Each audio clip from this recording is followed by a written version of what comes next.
So আসসালামু আলাইকুম guys, সবাই কেমন আছেন? আশা করি ভালো আছি।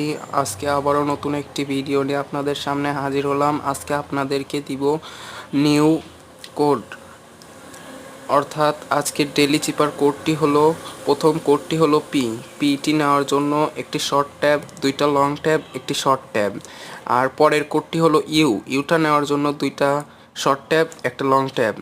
আর পরের কোডটি হলো বিটা নেওয়ার জন্য একটা লং ট্যাব আর তিনটা শর্ট ট্যাব। আর পরের কোডটি হলো এলটি নেওয়ার জন্য একটা শর্ট ট্যাব, একটা লং ট্যাব, দুইটা শর্ট ট্যাব। আর পরের কোডটি হলো আইটা নেওয়ার জন্য দুইটা শর্ট ট্যাব। আর পরের কোড সি, একটা লং ট্যাব, একটা শর্ট ট্যাব, একটা লং ট্যাব, একটা শর্ট ট্যাব। তো আজকের কোড হলো এটাই। তো আবারও দেখা হবে পরবর্তী একটি ভিডিও নিয়ে। সো সবাই লাইক কমেন্ট করবেন এবং চ্যানেলটি সাবস্ক্রাইব করবেন।